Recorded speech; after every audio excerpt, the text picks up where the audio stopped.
Bonjour les investisseurs et bienvenue dans la rubrique de l'immobilier où je vous présente les bases de l'investissement afin de vous apprendre à gérer au mieux vos futurs achats locatifs.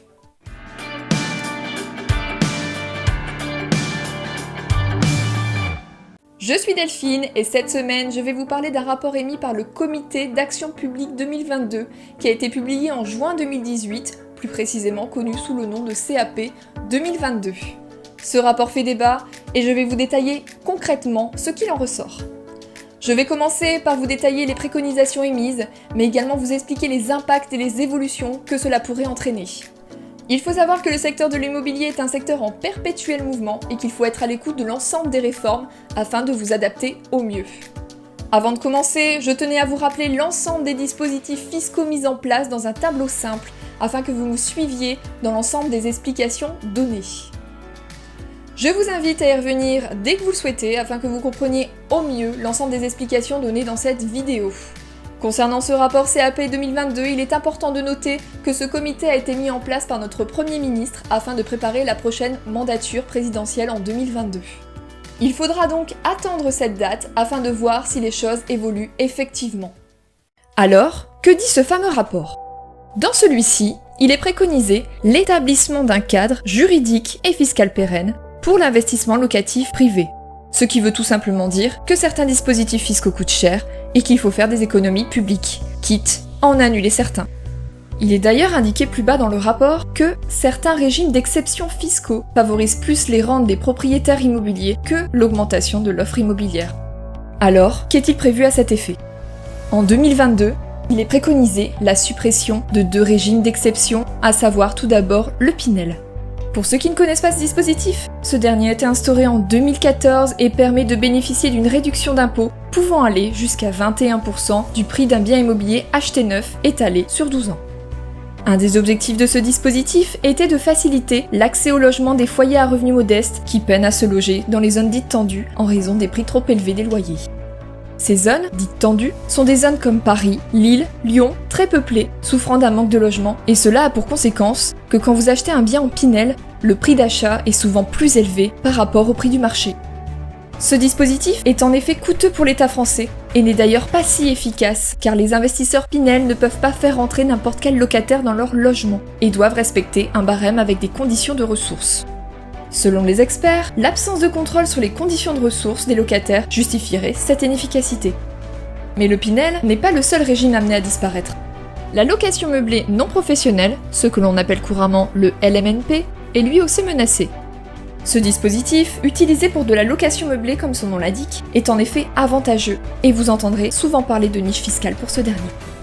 En effet, le LMNP présente de nombreux avantages fiscaux pour le propriétaire comme indiqué dans le tableau, à savoir l'amortissement du bien sur plusieurs années, la déduction des charges liées à la gestion et les intérêts d'emprunt, et la récupération de la TVA à 20% de l'investissement sous certaines conditions. Ainsi, vous ne payez pas, ou presque pas d'impôt, sur vos revenus locatifs les premières années, ce qui permet de vous enrichir rapidement. Je vous détaillerai d'ailleurs dans une prochaine vidéo ce dispositif très intéressant. Le but de la réforme CAP 2022 serait alors d'uniformiser les différents dispositifs fiscaux existants en créant un amortissement unique, applicable actuellement uniquement pour de la location meublée en réel. Le rapport parle de création d'un régime de droit commun unique pour les investisseurs, autorisant la déduction des charges de propriété et d'un amortissement.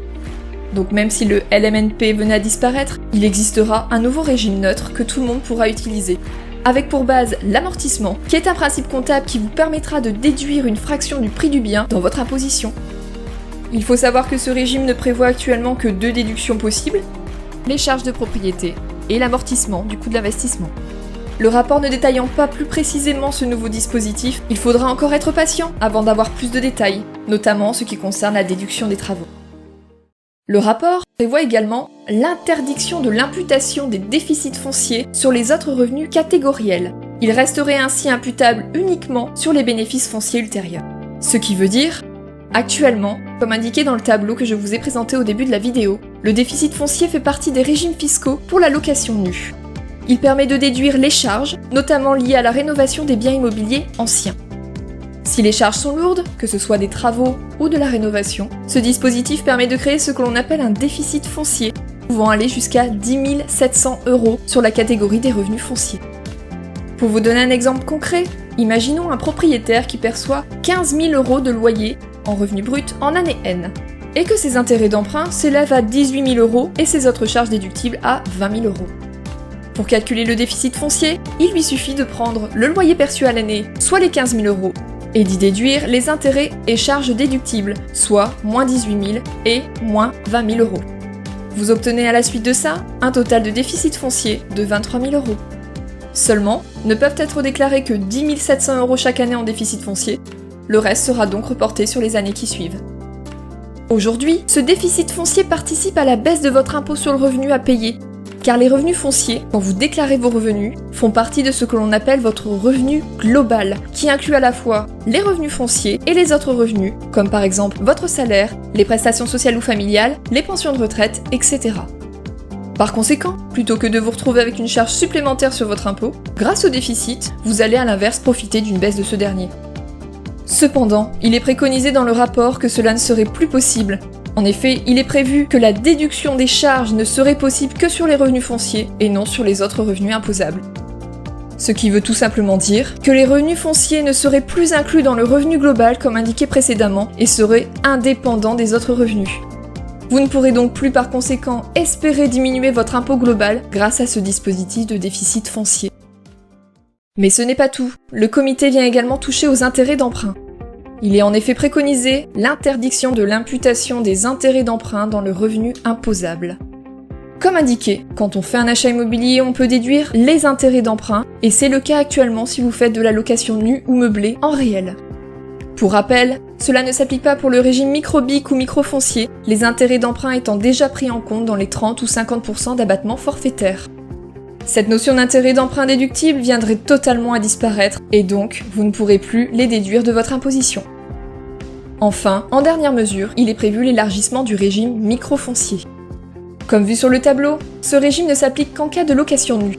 Si vous choisissez ce dispositif, vous pouvez déclarer jusqu'à 15 000 € par an de loyer brut. Les impôts pratiquent ensuite un abattement de 30% sans que vous ayez le moindre calcul à faire, même si je vous avoue qu'en général, il est loin d'être le dispositif le plus avantageux. Pour pallier à cela, en 2022, il est préconisé de monter cette assiette de recettes brutes maximale de 15 000 € à 30 000 €, tout en augmentant le taux forfaitaire de déduction de 30 à 35%. Et le but de cette mesure est bien sûr de limiter l'attrait des locations meublées, puisque par exemple en micro-BIC, qui est un régime fiscal pour les logements meublés, vous avez un abattement de 50% et une déclaration possible de recettes annuelles à hauteur de 23 000 €. Mais alors concrètement, que va-t-il se passer avec le CAP 2022 ? Ces préconisations, que je viens de vous détailler, ne sont aujourd'hui que des avis, que le gouvernement est en choix ou non de suivre, et n'est donc, pour l'instant, pas à l'ordre du jour. En effet, dans le quinquennat précédent, les niches fiscales avaient été remises en cause par un précédent rapport, mais le gouvernement n'avait à l'époque pas pris en compte les mesures préconisées.